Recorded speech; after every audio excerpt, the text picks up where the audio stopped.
Ôi bữa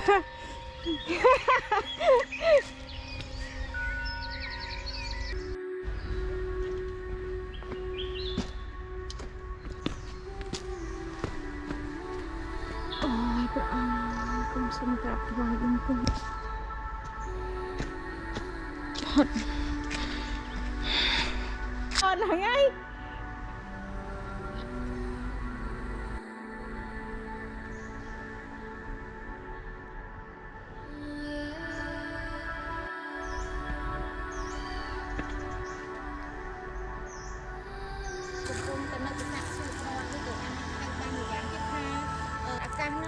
ជា Royal Palace ជាបរមរាជវាំង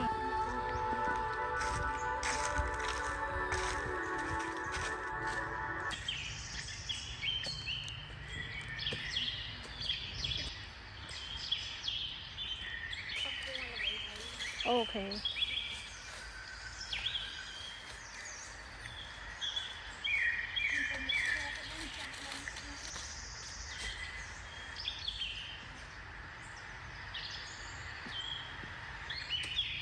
ចាអ៊ីសូចាអូបងអើយចាំបីតែជាងនេះក៏មានចម្លាក់ណាឈូអេចានជំរាបសួរមិត្តភ័ក្តិបងប្អូនជាទីស្រឡាញ់ថ្ងៃនេះនាងខ្ញុំនឹងនាំពុកម៉ែបងប្អូនមកទស្សនានៅប្រាសាទសួរប្រវត្តិរួចហើយយើងនឹងបន្តដំណើរទៅទស្សនាប្រាសាទឃ្លាំងខាងជើងនិងខាងត្បូងចាតើមានអ្វីចម្លែកពុកម៉ែបងប្អូនអញ្ចឹងក៏សូមគ្រប់អញ្ជើញទៅទស្សនាវីដេអូនាងខ្ញុំដូចតទៅបងយើងចូលទៅទស្សនាទាំងអស់គ្នានៅខាងនោះក៏មានប្រាសាទដែរឥឡូវនេះនាងខ្ញុំកំពុងតែដើរចូលទៅទស្សនាប្រាសាទសួរប្រវត្តិដែលប៉មធ្វើអំពីថ្មបាយក្រៀមនិងថ្មភក់ដែលមានទីតាំងទល់មុខនឹងព្រះលានជលដំរីនិងលានស្ដេចគំលុងដែលទល់នឹងខាងមុខផ្លូវនៃច្រកខ្លោងទ្វារជ័យជំនះក្រុងអង្គរធំចាប្រាសាទសួរប្រវត្តិនេះគឺពុកម៉ែបងប្អូនអើយគឺថាត្រង់ស៊ីមេទ្រីគ្នាទាំង12ប៉មតែម្ដងនិយាយរួមទៅ architecture នៅសម័យមហានគរលោកពិតជាអស្ចារ្យខ្លាំងណាស់ដែលកសាងនៅប្រាសាទដល់គេហៅថាយ៉ាងប្រណិតហើយស៊ីមេទ្រីគ្នាជាអូយអត់ខ្ចោះតែម្ដងលោកអើយបើតាមអត្ថន័យនៃការសរសេរពាក្យថាសួរប្រវត្តិចាគឺជាការចងប្រវត្តិលេងនៅសិល្បៈនៅក្នុងបដិពិធីបុណ្យផ្សេងនៅក្នុងសាសនាឬក៏ដូចជានៅក្នុងរាជវាំងចាមិនដូចជាពាក្យដែលលោកជីតាខ្វាន់និយាយថាប៉មទាំង12នេះសម្រាប់ដោះស្រាយចំនួនផ្សេងនៅក្នុងសម័យមហានគរនោះទេ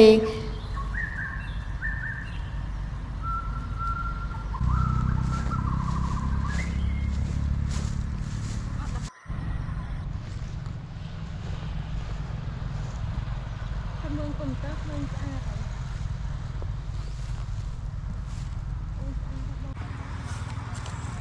ចា៎ប្របាទបងប្អូនអរគុណឥឡូវនេះខ្ញុំកំពុងតែនៅប្រាសាទសួរប្រវត្តិឬក៏អាចហៅបានម្យ៉ាងទៀតថាប្រាសាទនាង12ចាហើយទល់មុខបរមរាជវាំងគឺទល់មុខពលានជលដំរីពលានជលដំរីនេះគឺយើងចង់ទៅក្នុងប្រាសាទវិមានអាកាសហើយក្រោយប្រាសាទវិមានអាកាសហ្នឹងគឺជា Royal Palace ជាបរមរាជវាំងរបស់ស្ដេច7ជំនាន់ឯនោះណាពុកម៉ែបងប្អូនចាហើយប្រាសាទសួរប្រវត្តិនេះពីដែលថាចាស់លោកនិយាយដំណើរមកថានាង12នេះគឺមានន័យថាទុកដល់ពនាង12ដែលព្រះអង្គលោកអាចតតមកអង្គណា12អង្គអញ្ចឹងណាចាហើយមួយទៀតដែលពាក្យថាសួរប្រវត្តិហ្នឹងគឺកាលពីសម័យមហាក្សត្រដ៏រុងរឿងនៃសម័យមហានគរយើងហ្នឹងគឺគេលេងគេហៅថាសួរប្រវត្តិហ្នឹងគឺគេចងប្រវត្តិពីប្រាសាទមួយទៅប្រាសាទមួយដែលគេលេងរបៀបថាស៊ីនៅពេលដែលកម្មវិធីបុណ្យសាសនាផ្សេងឬក៏កម្មវិធីផ្សេងអញ្ចឹងគឺថាគឺគេលេងសៀកចាគឺគេលេងសៀកហ្នឹងហើយនឹងមានការសម្ដែងនៅដំរីពុកម៉ែបងប្អូនចាពលានជលដំរីហ្នឹងគឺមានសម្ដែងនៅមានចងប្រវត្តិហើយកម្មវិធីដូចថាលេងរបាំសៀកពីសម័យបុរាណអញ្ចឹងណាបងចាពីដើមមកមាននៅការជលដំរីការជលដំរីនៅពេលដែលកម្មវិធីបុណ្យទានសាសនាឬក៏កម្មវិធីពិសេសរបស់ព្រះមហាក្សត្រកាលពីសម័យមហានគរហ្នឹងគឺថាជលដំរីបានឬក៏គេលេងល្បែងផ្សេងអញ្ចឹងណាពុកម៉ែបងប្អូនចា អញ្ចឹងព្រះអង្គក៏លោកតតមកពីបលិនជលដំរីចាបលិនជលដំរីនឹងកន្លែងដែលជាដូចថាសម្ដែងនៅរបាំអប្សរាតាំងពីសម័យមហានគរមកម្ល៉េះទីនេះគឺក្រុងអង្គរធំនិយាយទៅកន្លែងទីប្រជុំជនរបស់រាជវាំងហ្មងហើយកាលពីសម័យមហានគរហ្នឹងគឺមានតាមនៃព្រះមហាក្សត្រក៏ដូចជាមន្ត្រីរាជការបុណ្យស័ក្តិខ្ពស់គឺលោកនៅទីក្រុងអង្គរនឹងតែម្ដង3គីឡូ4ជ្រុងចា3គីឡូ4ជ្រុងគឺជារាជធានីចាគឺជារាជធានីតែម្ដងចាពុកម៉ែបងប្អូនបន្ទាប់ពីនាងខ្ញុំទស្សនានៅប្រាសាទស៊ូប្រតហើយឥឡូវនាងខ្ញុំក៏ដើរចូលមកទស្សនាប្រាសាទឃ្លាំងខាងជើងនិងខាងត្បូងចាប៉ុន្តែប្រាសាទឃ្លាំងខាងជើងមានទំហំធំជាងប្រាសាទឃ្លាំងខាងត្បូងតោះឥឡូវយើងចូលទៅទស្សនានិងដឹងអំពីប្រវត្តិនៃប្រាសាទឃ្លាំងទាំងពីរនេះចាប្រាសាទឃ្លាំងខាងត្បូងនិងប្រាសាទឃ្លាំងខាងជើងគឺកសាងឡើងដោយរាជវង្សដោយក្សត្រខុសគ្នាចាអត់ដូចគ្នាទេចាប្រាសាទឃ្លាំងខាងជើងគឺកសាងឡើងដោយព្រះបាទជ័យវរ្ម័នទី5នៅក្នុងឆ្នាំ968ដល់ឆ្នាំ1001នៃគ្រិស្តសករាជកាលបរិច្ឆេទនោះគឺនៅសតវត្សទី10ឧទ្ទិសថ្វាយចំពោះព្រហ្មញ្ញសាសនាព្រះសិវៈស្ថាបត្យកម្មគឺរចនាបថឃ្លាំងទីតាំងក្រុងអង្គរធំខេត្តសៀមរាបនៃប្រទេសកម្ពុជាចាទោះបីជាប្រាសាទទាំងពីរនេះកសាងនៅសម័យកាលខុសគ្នាក៏ពិតមែនក៏ប៉ុន្តែរូបរាងស្ទើរតែដូចគ្នាទាំងស្រុងទោះបីជាប្រាសាទឃ្លាំងខាងត្បូងតូចជាងបន្តិចក៏ដោយចាប្រាសាទឃ្លាំងខាងជើងគឺកសាងឡើងនៅសតវត្សទី10ដោយព្រះបាទជ័យវរ្ម័នទី5និងប្រាសាទឃ្លាំងខាងត្បូងកសាងឡើងនៅក្នុងសតវត្សទី11ដោយព្រះបាទសូរិយាវរ្ម័នទី1ពុកម៉ែបងប្អូនជ្រាបទេទោះបីជាប្រាសាទឃ្លាំងក្រៅពីប្រាសាទទាំងពីរនេះស្ថិតនៅក្នុងរចនាបថឃ្លាំងក៏នៅមានប្រាសាទផ្សេងទៀតដូចជាប្រាសាទពិមានអាកាសនិងប្រាសាទតាកែវក៏ស្ថិតនៅក្នុងរចនាបថឃ្លាំងផងដែរក៏ប៉ុន្តែអត្ថន័យនៃប្រាសាទឃ្លាំងនេះគឺមិនមែនជាឃ្លាំងផ្ទុកទំនិញឬក៏ផ្ទុកសម្ភារៈអីផ្សេងទេឈ្មោះឃ្លាំងនេះគឺផ្ទុយនឹងអត្ថន័យនៃឈ្មោះគឺសម្រាប់ទទួលនៅភ្ញៀវឥស្សរយុខ្ពង់ខ្ពស់កាលពីសម័យមហានគរក៏ដូចជាសម្រាប់ទទួលនៅភ្ញៀវបរទេសចាផ្សេងដែលមកទស្សនាប្រទេសប្រជាជាតិកម្ពុជាកាលពីសម័យនោះណាពុកម៉ែបងប្អូនចាកាលពីដើមឡើយប្រាសាទឃ្លាំងខាងជើងគឺកសាងអំពីឈើចាដោយព្រះបាទរាជេន្ទ្រវរ្ម័នទី2ចាលោកសង់អំពីឈើក៏ប៉ុន្តែគឺត្រូវបានរុះរើឡើងវិញចានឹងជួសជុលសង់អំពីថ្មភក់វិញដោយព្រះបាទជ័យវរ្ម័នទី5មុននឹងកសាងប្រាសាទឃ្លាំងខាងត្បូង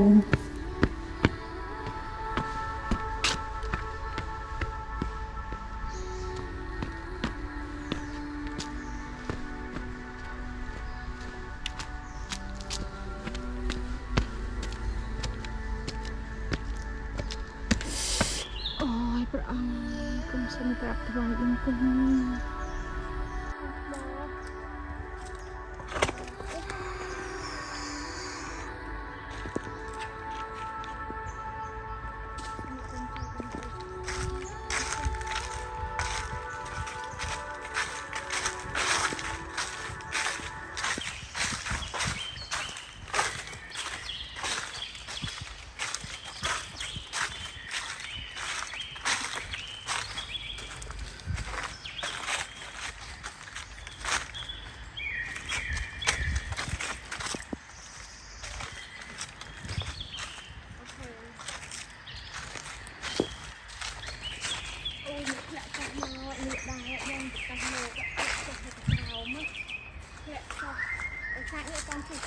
គេនឹងជួបចូលដូចគ្នាមកតើបងតែខ្ញុំគិតថាពេលខ្លះពុកអាធម្មជាតិចឹងល្អណោះនេះតែវាជ្រុះចុះដល់ទាំងអស់មួយជ្រុះអស់ហើយនេះប្រសាទឃ្លាំងចាណោះ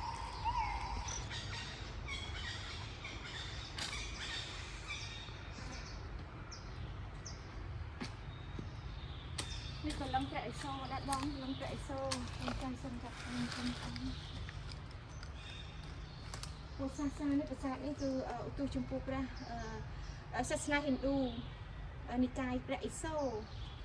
cha ôi bóng ơi xong bây cảnh trang này cảm ơn chùm lặng nha chụp ở trên ôi là chụp khăn nè chụp khăn mình tên còn là tha cái này khác có bán rồi chụp cho nên á bọc bài thôi bông ơi bông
xong rồi quanh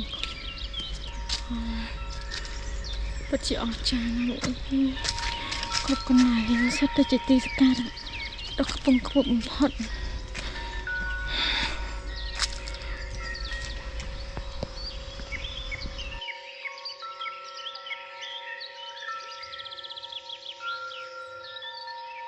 ពុកម៉ែបងប្អូនមានឆ្ងល់ទេឲ្យតែកន្លែងទីសក្ការៈគោរពដ៏ខ្ពង់ខ្ពស់នៃអាទិទេពគឺតែងតែឲ្យនំតូនគឺថាខ្លោងទ្វារចូលទៀបមែនតែនចាអញ្ចឹងយើងត្រូវតែអោនចាត្រូវតែអោននិងគោរពជាដរាបចា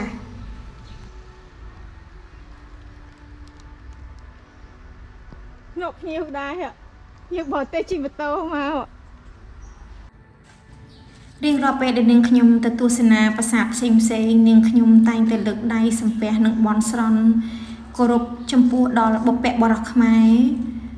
ស្ដេចនៃ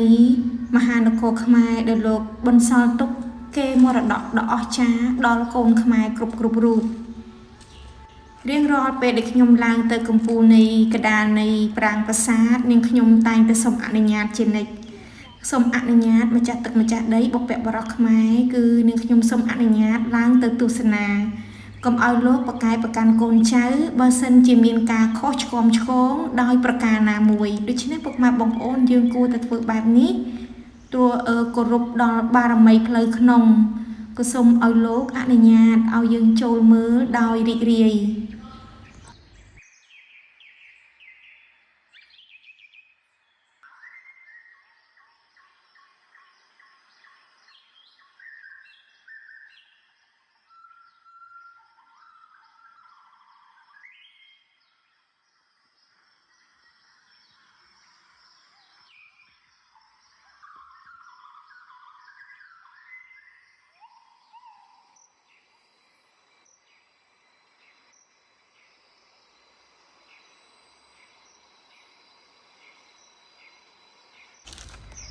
មានខ្ញុំកំពុងតែនៅក្នុងប្រាសាទឃ្លាំង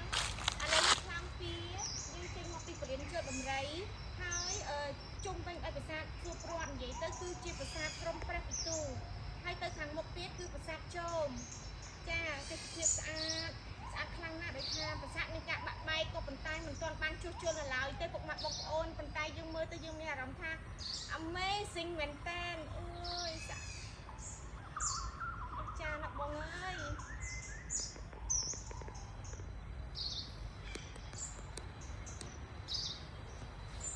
ចាពុកម៉ែបងប្អូននេះគឺជាប្រាសាទឃ្លាំងខាងជើងកន្លែងដែលនាងខ្ញុំឈរនេះណា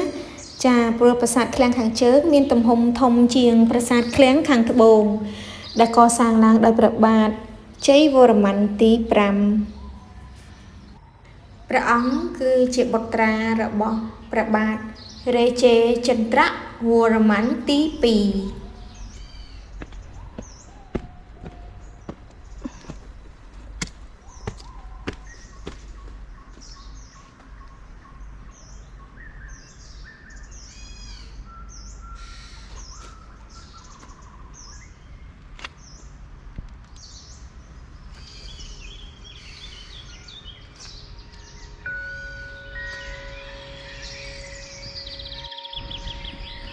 ចានេះគឺជាខ្លោងទ្វារដែលបែរទៅទិសខាងលិចបើយើងចេញទៅគឺយើងចេញទៅប្រាសាទសួរប្រវត្តិឬក៏ហៅថាប្រាសាទនាង12នោះឯងគឺផ្លូវនេះគឺចេញទៅខាងមុខពលានជលដំរីឬក៏ទីលានស្ដេចកំឡុងនិងប្រាសាទភិមានអាកាសនោះណា